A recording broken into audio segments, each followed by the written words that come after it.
to identify with a little more than another person?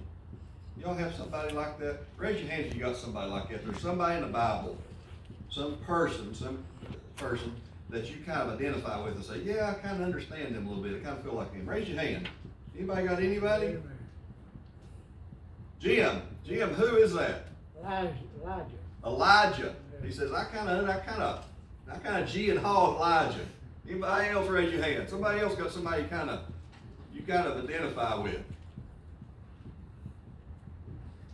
Anybody? Nobody? Everybody? All right. Well, I do Peter. I kind of understand Peter just a little bit for a lot of different ways. We talked a little bit about last week about Peter. Peter could be. You never knew what Peter was going to do. 1 minute, does that sound like me at all? Peter, he could be clicking on all 8 cylinders at once, or he could not be. Peter could really be hitting the mark at one spot, and then Peter could not be. Peter could really be saying and doing everything that he's really standing out, or he could not be. That was Peter. If y'all ever feel like that at some point in your life, that's the way I feel like I walk, Roger. That's kind of my walk with the Lord. I feel like I'm on and I feel like I'm off sometimes.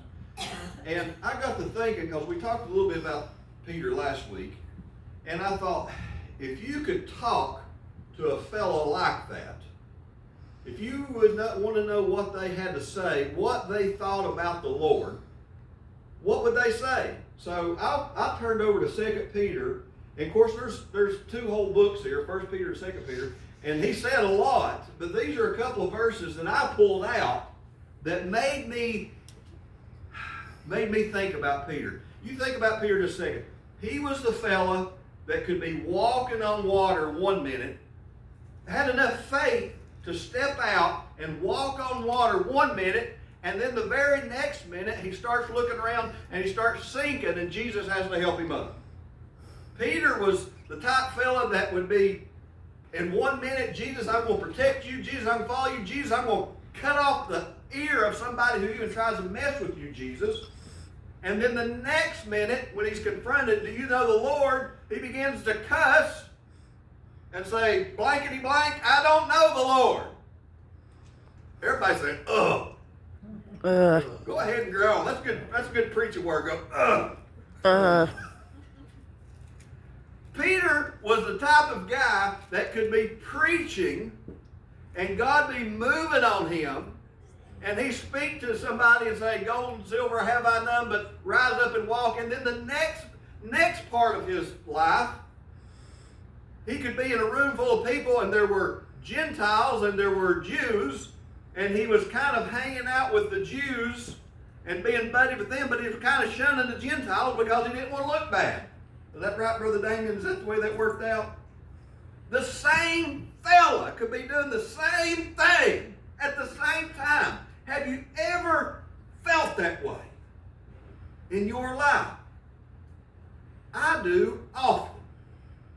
That's just me. That's why I can never. And I thought, Lord, if that fella could write a book right now, somebody who has feet of clay, if we could put it that way, but a heart that's on fire, what might that fella say about the Lord? Isn't that kind of interesting? I turned over to 2 Peter, and like I said, he said a whole lot. Peter was actually to me, he was kind of a hellfire and brimstone preacher, if I could put that in our vernacular around here. He was kind of intense, but that was his personality. But this is one of the things that he said about the Lord right here that jumped out at me, and I want to share with y'all that in 2 Peter chapter 3, verse around 9. Actually, the second part of verse 9. Well, let's just read 9. Peter is talking right here about the Lord's patience. Have you ever heard anybody speak or teach on patience before? Yeah. We've heard people speak, we've heard people teach about how we are supposed to be patient, how God teaches us patience, how we are supposed to be patient with others. I've probably preached that, taught that myself. I've listened to it, read about it. But have you ever thought about the Lord's patience? This is a verse that talks about the Lord's patience. The Lord is not slow in keeping his promise. I'm reading out of the NIV, Brother David. The Lord is not slow in keeping his promise. Y'all ever ask God why he doesn't hurry up and do something? I've said that about our entire country. Lord, why don't you come in with a big sledgehammer, Lord, and just straighten out everything and everybody, Lord? Am I the only one that's ever felt that way?